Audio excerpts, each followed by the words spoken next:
The News Day continues here on One News Now. I'm Denise Tan. As prices of petroleum products continue to rise, some transport groups are pushing to increase the minimum jeepney fare to 17 pesos. Here's the report. Transport groups Pasang Mazda and Altodap have filed their petitions before the LTFRB.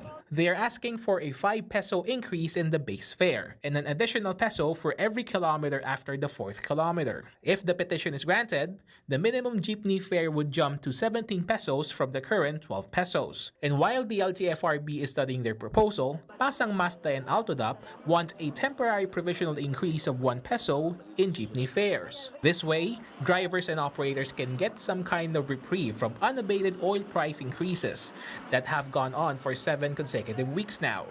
Pagkat yung 5 pesos naman hindi naman actually na-approve ng board. Yan po para tayong magtatawaran yan, baka umabot tayo sa 2 pisong increase, pasasalamatan po namin yan. May pag-aaral dito ang board na hindi naman automatic ibibigay yung 5 pesos. Pag-aaralan yan kung ano ba yung karapat-dapat. Pero ang aming hinihiling po dito with prayers, yung provisional increase na 1 peso, immediate yan.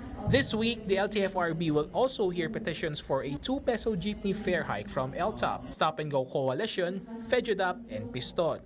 Sa amin na kaming affected ng gusto sa diesel at saka spare parts, kulang pa yung 2 pesos na aming hinihiling.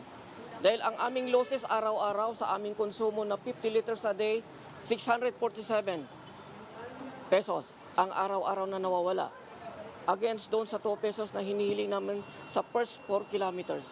The LTFRB is giving transport groups pushing for a 2 peso fare hike, 5 days to submit their formal petitions. For a commuter group, an increase of 1 peso is understandable. But beyond this amount, fares would be a burden for PUV passengers.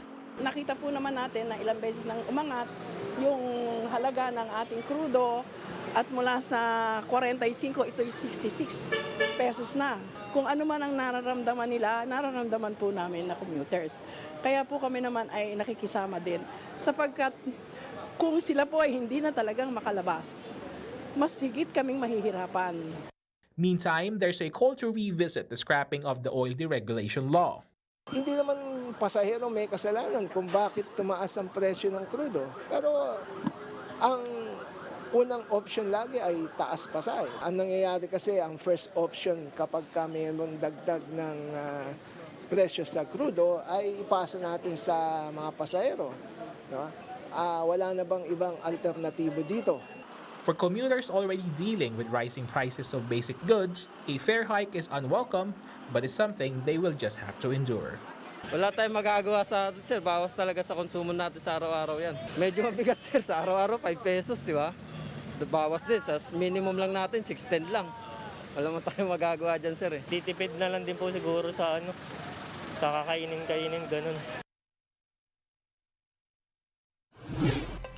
Private Sector Advisory Council Lead for Jobs, Joey Concepcion, highlights the importance of returning to office work in maintaining economic activity. Speaking to the big story, Concepcion expressed concern about the potential consequences of work-from-home setups. While he recognizes workers' challenges like traffic, Concepcion says the economy is at stake too, since it relies on mobility and activity in city centers. I know work-life balance is important. I know the traffic issues are there. But then, if what we want to see is more mobility, after the pandemic, I've seen our workforce slacken. It was not the same. We want to build a workforce that is united, that's driven, and you need to be in the office to socialize.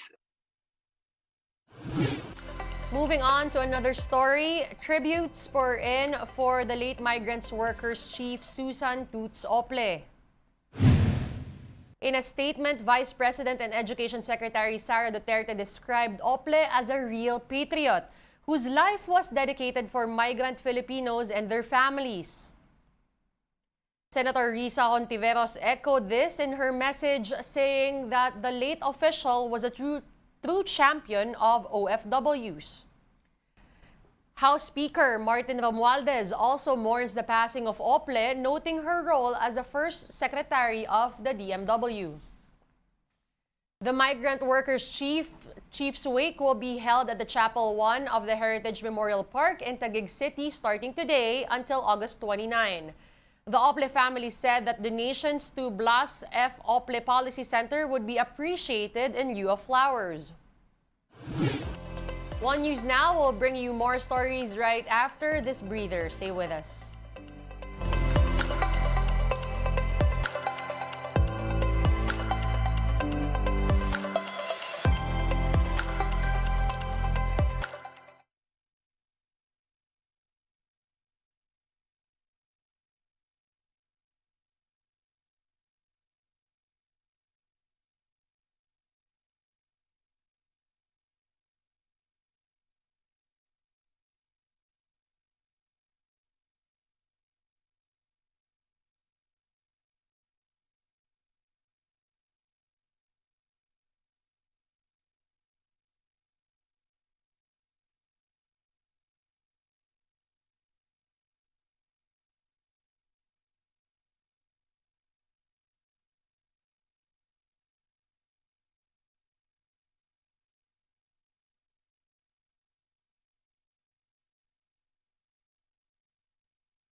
You're still watching One News Now. I'm Denise Tan.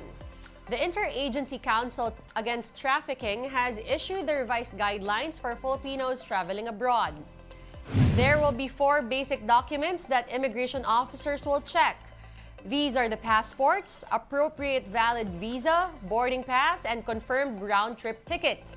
However, officers can ask for additional requirements depending on the classification of travelers, whether they are self-funded, sponsored, overseas Filipino workers or OFW, or a minor.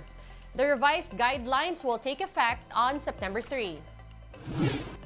Let's now take a look at the day's global headlines. Pakistani rescuers pulled 7 children and 1 man to safety after their cable car became stranded high over a ravine. According to a local report, the students were traveling to school in a mountainous area when one of the cable lines snapped. The rescue operations lasted for more than 15 hours. Starting tomorrow, Japan will be releasing more than 1 million metric tons of treated radioactive water into the sea. This will come from the Fukushima Daiichi power plant, which was destroyed by a tsunami back in 2011. The first discharge will total some 7,800 cubic meters over about 17 days. Authorities said the water will contain about 190 becquerels of tritium per liter, well below the World Health Organization's limit of 10,000 becquerels. Becquerel measures radioactivity under the International System of Units. In Thailand, real estate mogul Sretha Tavisin earns a backing of the parliament as the next prime minister.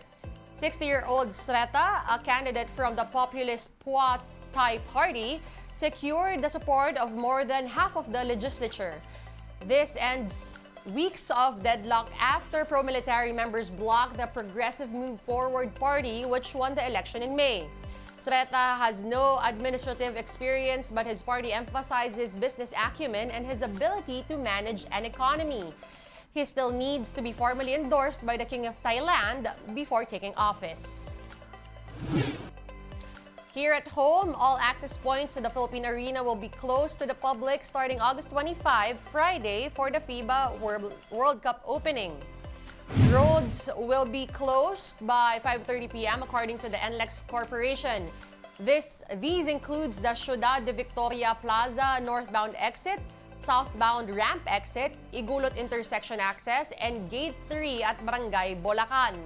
Only point-to-point buses and vehicles authorized by FIBA with valid vehicle access and parking permits will be allowed to enter Ciudad de Victoria.